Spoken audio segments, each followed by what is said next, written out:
आज मैं मैदे से मीठी खजूर की रेसिपी लेके हाजिर हुई हूँ जो बच्चे और बड़े इसे चाय के साथ बहुत ही शौक से खाएंगे। और अगर आपने कहीं सफ़र पे जाना हो तो साथ भी लेके जा सकते हैं और इसे लंबे अरसे तक स्टोर भी कर सकते हैं। अस्सलामुअलैकुम, बिस्मिल्लाहिर्रहमानिर्रहीम। सबसे पहले वीडियो को स्टॉप करके दुरूद पाक पढ़ लें। दुरूद पाक की बहुत बड़ी फजीलत होती है, कसरत से पढ़ा करें। हमने एक प्यारा सा बाउल लिया है और एक हमने अंडा लिया है, उसको पहले धो के फिर इसमें हमने तोड़ा है। और हमने चीनी ली है, तकरीबन 5-6 चम्मच हमने लिए। एक छोटा चम्मच मैंने वनीला एसेंस डाला है और 3 छोटे चम्मच बेकिंग पाउडर डाला है। वनीला मैंने इसलिए डाला है क्योंकि मैंने साथ एग डाला है, तो एग की स्मेल को दूर करने के लिए हमने वनीला डाला है। और 2 चम्मच मैंने पानी के लिए और 3 चम्मच मैंने कुकिंग ऑयल के लिए हैं। और इसको मैंने अच्छा सारा मिक्स करना है। चीनी को सारी मेल्ट कर लेनी है अच्छी तरह। और साथ ही मैंने मैदा, 1 प्याली मैदा लिया है। मैदा को जब भी इस्तेमाल किया करें छान के इस्तेमाल किया करें। हमने इसकी डो तैयार करनी है। मेरी हमेशा के लिए आपसे एक छोटी सी रिक्वेस्ट होती है, प्लीज़ अगर आप हमारे चैनल पर नए हैं तो हमारा चैनल सब्सक्राइब कर दें, लाइक और शेयर करना बिल्कुल ना भूलिएगा। अगर फेसबुक पर देख रहे हैं तो फॉलो कर दें। और प्लीज़ कमेंट बॉक्स में बताइएगा कि हमारी ये खजूर की रेसिपी आपको कैसी लगी और आप भी ज़रूर ट्राई कीजिएगा। और आने वाली हम रेसिपी आपके लिए क्या लेके आए वो भी ज़रूर बताइएगा। हमने ये देखें माशाल्लाह से मोटी तैयार डो कर ली है और आपने भी बिल्कुल इसी तरह इसको साइड पे अब रेस्ट के लिए रखा है तकरीबन 10 मिनट के लिए। और ये डो तैयार होने के बाद रेस्ट के बाद मैंने पहले कुकिंग ऑयल अपने हाथों पे लगाया है ताकि ये जो हम मिठाई बनाने लगे हैं वो हमारे हाथों पे चिपके ना। पहले हमने गोल से पेड़े बना लेने हैं।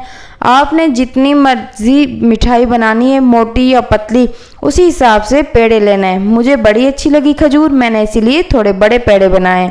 और इसी तरह सारे पेड़े हमने तैयार कर लेने हैं। आप इसको जो शेप देना चाहें दे सकते हैं, लाजमी नहीं है कि जैसे मैंने दिए वैसे ही सेम आपने देनी है, नहीं, आपको जैसी अच्छी लगे आप दे सकते हैं। ये देखें मैंने एक छन्नी ली है, छन्नी की मदद से मैंने इसको शेप देनी है। मुझे ये अच्छी लगी इसीलिए मैंने ये छन्नी का इस्तेमाल किया है।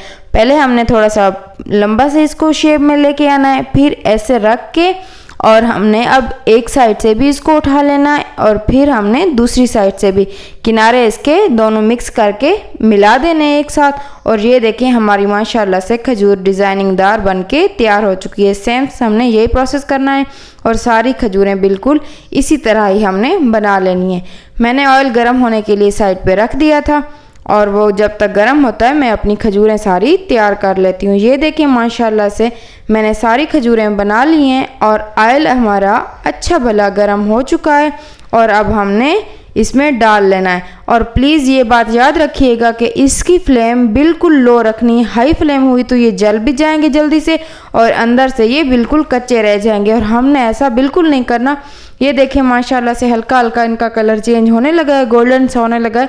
और फ्लेम याद रखिएगा बिल्कुल लो रखनी है, अगर हाई हुई तो ये बिल्कुल अच्छे नहीं बनेंगे। माशाल्लाह से ये देखें कितना इनका मज़े का कलर आने लगा है। थोड़ी साइड हमने चेंज कर लेनी है, जो कच्ची साइड है उसको हमने अब पका लेना है। सेम साइड से कलर, दोनों साइड से सेम कलर आना चाहिए एक जैसा, तभी हमारी ये मिठाई अच्छी बन के तैयार होगी। यकीन माने ये मिठाई बहुत ही मज़े की है और ज़रूर ट्राई कीजिएगा। इसी बेस पे हमने इसको निकाल लेना है। मेरे घर वालों ने तो बहुत तारीफ़ की है इस मिठाई की। आप भी बना के मुझे कमेंट बॉक्स में बताइएगा कि आपके घर वालों ने तारीफ़ की है या आपको कैसी लगी। प्लीज़ आपने कमेंट बॉक्स में ये ज़रूर बताना है कि आप किस शहर से और कहाँ से हमें देख रहे हैं और एक प्यारा सा कमेंट ज़रूर कर दीजिएगा। कमेंट पढ़ के हमें बहुत सारी खुशी मिलती है, इससे हमें हौसला होता है ताकि हमारे व्यूवर्स ने हमें मोहब्बत दी है, उनको हमारी वीडियो पसंद आई है। ये देखिए माशाल्लाह से ये मैंने खजूर बना के तैयार कर ली है, अंदर से नरम बाहर से क्रिस्पी, ऐसे ही आपने तैयार करनी है।